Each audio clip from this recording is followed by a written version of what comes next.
Oi pessoal, espero que estejam todos bem. Hoje nós vamos fazer mais uma aulinha de evangelização, né? Então, agora no início das nossas aulas a gente costuma fazer uma prece. Então vamos fazer a prece juntos? Então vamos lá, todo mundo pode fechar os olhinhos. Vamos agradecer a Deus, nosso Pai do céu, pela nossa vida, por nós termos as condições de estarmos aqui nesse planeta para evoluir, todos juntos, todos irmãos. Então que Deus nos abençoe, que Jesus, o governador desse planeta maravilhoso, nos ajude e esteja conosco durante a nossa aula de hoje. Agradecemos também aos nossos espíritos protetores, nossos anjos da guarda, e a todos os espíritos amigos que compartilham com a gente desses momentos de evangelização. Então, iniciando agora a nossa aula, nós fazemos a prece que Jesus nos ensinou. Pai nosso que estais no céu, santificado seja o vosso nome, venha a nós o vosso reino e seja feita a vossa vontade, assim na terra como no céu. O pão nosso de cada dia dai-nos hoje. Perdoai as nossas ofensas, assim como nós perdoamos a quem nos tem ofendido. E não nos deixeis cair em tentação, mas livrai-nos do mal. Assim seja. Então, logo após a prece, a gente costuma fazer o Evangelho. E o Evangelho que a gente vai usar hoje é o Evangelho para a Infância e para a Juventude, da editora Mundo Maior. Nós vamos estudar o capítulo 19, A Fé que Transporta Montanhas. O poder da fé. Nossos vícios, muitas vezes, aos nossos olhos, podem parecer gigantescas montanhas. Diga-me se estou errado. Não é difícil controlar o desejo de se empanturrar de chocolate? De controlar o desejo de brincar em vez de ficar estudando? Não é difícil controlar o desejo de agredir alguém que acabou de nos xingar? O desejo de roubar alguma coisa linda quando alguém não está olhando? Mas se nós tivermos fé na lei do Cristo, que pede para amarmos ao próximo como a nós mesmos, encontraremos forças para mover as montanhas, que são esses desejos. Pois o amor de Deus é tão grande que nos inspira. Nos sentimos motivados a buscar o seu afeto, sendo dignos e tendo aprendido a nos controlar. Vemos que a vida se torna mais rica e significativa. Então, esse capítulo fala do poder da fé. E o que é a fé? A fé é acreditar e entregar a nossa vida para Deus. Então, ter fé, muita gente pensa que é a gente acreditar em alguma coisa, acreditar em Deus. Mas hoje a gente já sabe que a fé tem muito da entrega do nosso coração. Então, quando a gente passa por dificuldades, quando a gente tem medo, quando a gente vê pessoas doentes, ou a gente mesmo, né, com alguma doença, alguma coisa que não é muito boa, a gente vai mostrar se a gente está vivendo aquela fé. É muito fácil a gente ir na aulinha da evangelização, e aí o evangelizador pergunta, o que é fé? Ele diz, professor, acreditar em Deus, né? Mas quando a gente passa pela dificuldade, é que é a hora de a gente mostrar que a gente aprendeu, né, o que é fé. Porque a fé de verdade, ela traz esperança. Esperança é saber que depois disso, depois da dificuldade, alguma coisa boa virá. Virá algo melhor, virá um momento melhor. Porque a vida é assim, tudo passa. Passam as coisas muito boas, né? Eu ganhei uma bicicleta. A bicicleta é a coisa mais maravilhosa do mundo naquele momento, mas aquilo passa. E a bicicleta vai ser mais alguma coisa que eu tenho em casa, né? Daqui a um ano eu nem lembro mais que a bicicleta era uma coisa tão especial para mim, porque já faz parte da minha vida. E o que é ruim também é assim. No primeiro momento, é a pior coisa do mundo. E aí passa. Só que o nosso conhecimento do Espiritismo, que nós tivemos, né, o privilégio, todos nós, vocês crianças, adolescentes, os adultos, de conhecer, a gente consegue fortalecer essa fé. Por quê? Porque se eu sei que eu sou um espírito que não morre, se eu sei que eu já vivi outras vidas, e que o que eu vivo agora nessa minha vida aqui tem a ver com o que já aconteceu nas outras, e tudo que vai acontecer depois, no futuro, vai acontecer pelas minhas escolhas que eu estou fazendo hoje, então eu sei que eu sou dono da minha vida. Eu sou responsável por tudo que eu faço. E eu já sei o que eu tenho que fazer, né? Se acontecem algumas coisas ruins na minha vida hoje, é porque aconteceu eu devo ter cometido uns erros antes. Mas se eu fizer tudo certo a partir de hoje, procurar me esforçar, procurar respeitar as pessoas, procurar fazer as minhas preces a Deus, pedindo para que Ele me dê força, me dê sabedoria para eu tocar a minha vida. Então no futuro a minha vida vai ser muito melhor. Porque existe um Deus de justiça e um Deus amoroso que Jesus nos mostrou, né? Antes de Jesus, as pessoas acreditavam que Deus era justo, mas era duro. E hoje nós sabemos que Deus é justo, mas é amoroso. É amoroso como o Pai mais amoroso que pudesse existir. Então, é mais ou menos isso que quer dizer o nosso Evangelho, né? Então, a gente tendo essa fé, acreditando em Deus e entregando a nossa vida a Ele, mas fazendo a nossa parte, nos esforçando, nós vamos conseguir vencer as dificuldades que nós temos até dentro de nós mesmos. Chegou já o tempo, no nosso planeta, que a luta, a briga, a guerra que existia antes entre uma pessoa e outra, um país e outro, agora a briga é dentro do nosso coração. Agora nós estamos em guerra com os maus sentimentos. Só que a guerra, aqui não é uma guerra de a gente matar o mau sentimento, de acabar com o mau sentimento. É uma guerra de transformar essas coisas não muito boas que nós temos dentro de nós em algo bom. É a guerra de reciclar os sentimentos, de transformar os sentimentos. E agora, então, depois de a gente estudar um pouquinho o nosso Evangelho, nós vamos fazer uma história. E a história de hoje eu resolvi fazer de uma forma que a gente faz lá na aula de evangelização no Centro Espírita. Só que lá eu faço assim, eu conto a história e vou colando as figuras em um quadro. Eu achei que ficaria melhor contar a história aqui com uma câmera bem próxima, porque vocês vão ver melhor as imagens. São recortes de imagens que a gente fez, pegando gravuras na internet e tal.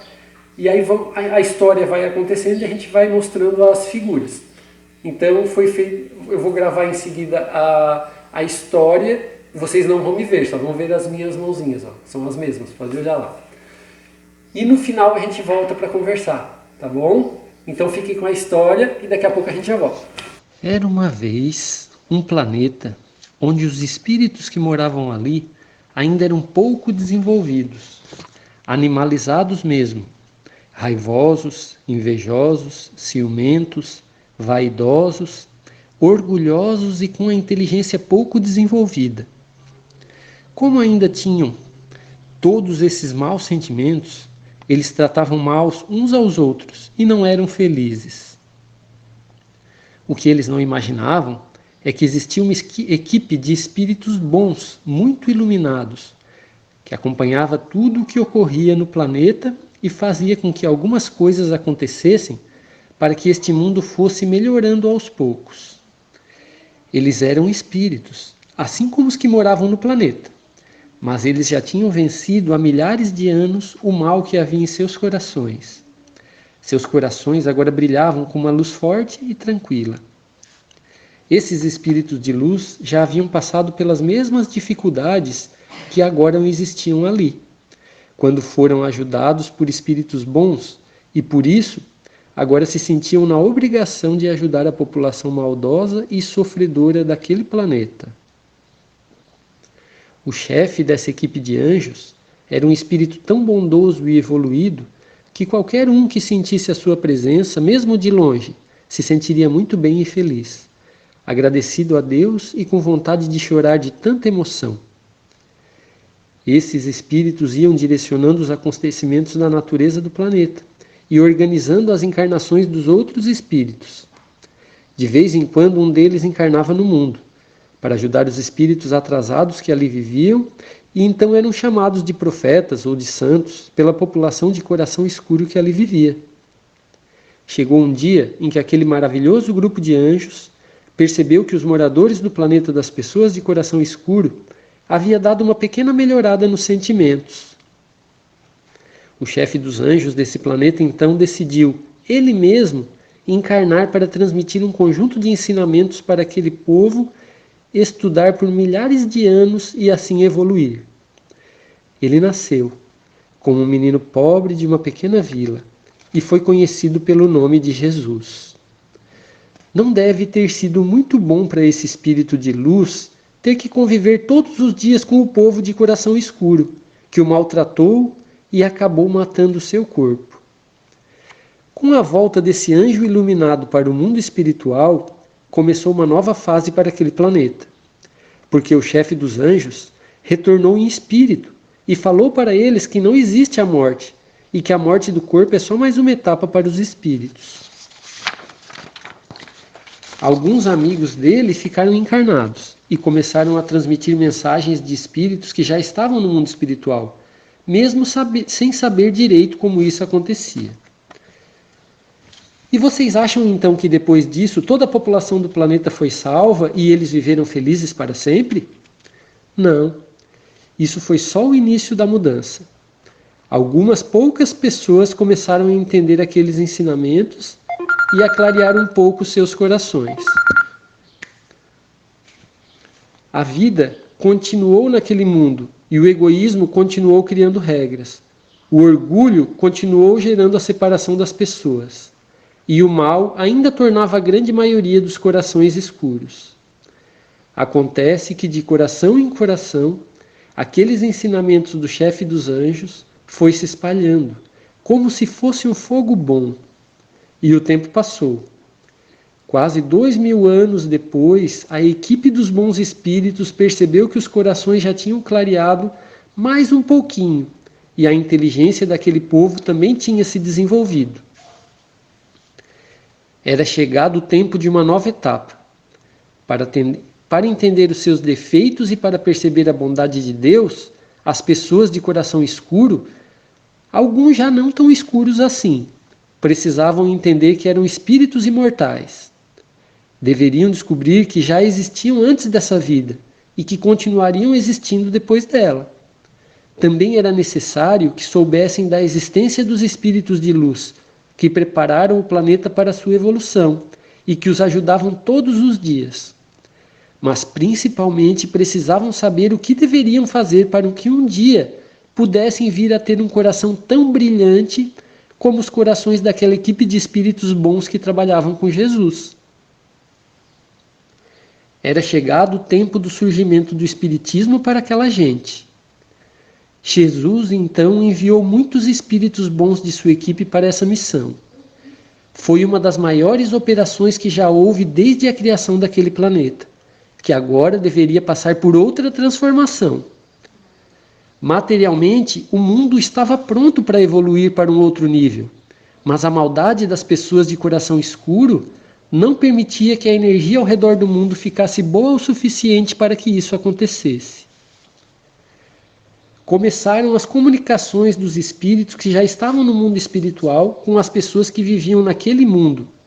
Agora eram muitas as comunicações.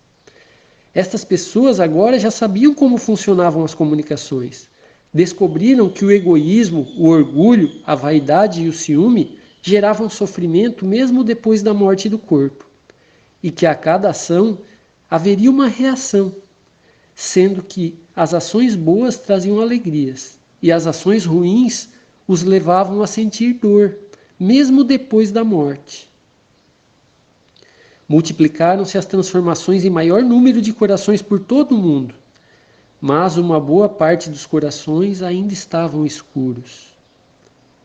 Coisa curiosa acontecia nesse mundo. Os maus, tanto encarnados como desencarnados, não queriam que o mundo progredisse. Achavam que ao invés de eles melhorarem, eram os bons que deveriam ser maus como eles. Então tentavam impedir que os outros corações deixassem de ser escuros, como se estivessem em guerra com os espíritos de luz. O que não suspeitavam os espíritos maus, que se achavam poderosos, é que quando Deus decide que é chegado o tempo de alguma coisa, nada poderá segurar a onda de progresso que vai vir. Então foi colocada em prática a próxima etapa do plano dos anjos de luz que organizavam o planeta. Muitos espíritos trazidos de mundos superiores começaram a encarnar naquele mundo como lindos bebês, para ajudar a mudar a atitude das pessoas que viviam ali. Espíritos com o coração muito escuro começaram a ser retirados do mundo e não poderiam mais encarnar naquele planeta. Seriam transferidos para outro mundo. Dificuldades e doenças se espalharam pelo mundo, para que as pessoas entendessem que o objetivo da vida não era esforçar-se para ser mais bonito, ou mais rico, mais importante, mais famoso, ou amontoar um monte de coisas caras. Muito menos ser melhor do que os outros. As pessoas do planeta agora já tinham o coração um pouco menos escuro e precisavam perceber que o objetivo das suas vidas deveria ser iluminar os seus corações e ajudar os outros a iluminarem os deles. Para quem não soubesse dos planos de Jesus para o planeta, pareceria que aquele mundo estava perdido. Mas o fogo renovador estava fazendo o seu trabalho para transformar o povo daquele mundo em pessoas de coração de luz. Para que isso acontecesse, cada morador daquele planeta deveria acender a luz do seu coração, fazendo preces, fortalecendo a fé em Deus e a esperança em um futuro de paz e harmonia, cuidando dos seus pensamentos, dos seus sentimentos e cuidando uns dos outros. A mudança levaria ainda algumas dezenas de anos, mas logo aquele planeta, que já tinha sido conhecido como o planeta das pessoas de coração escuro, passaria a ser conhecido como o planeta dos seres de coração de luz.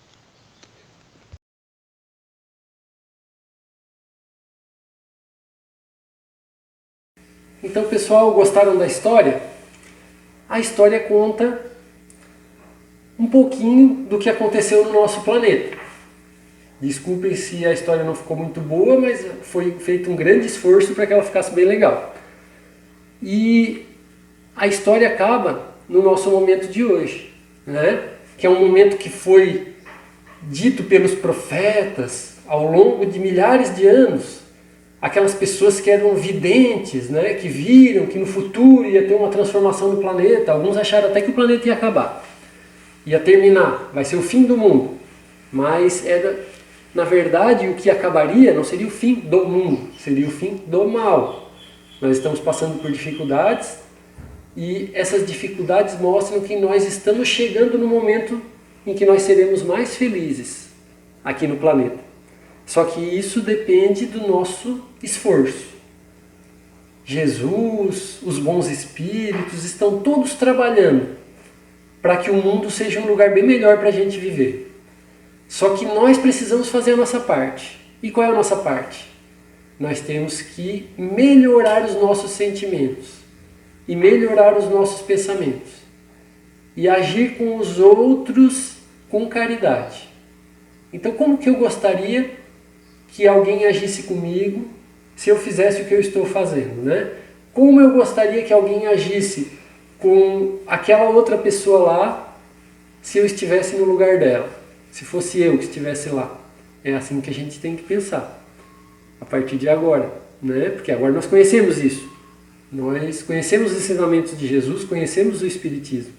Então agora nós somos um pouquinho mais responsáveis. E logo nós sabemos, tudo isso vai passar.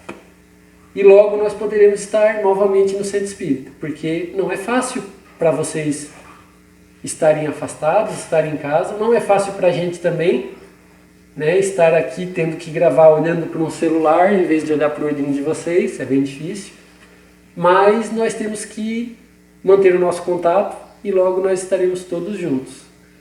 Então, vamos fazer a nossa prece final. A gente costuma fazer lá na nossa sala também.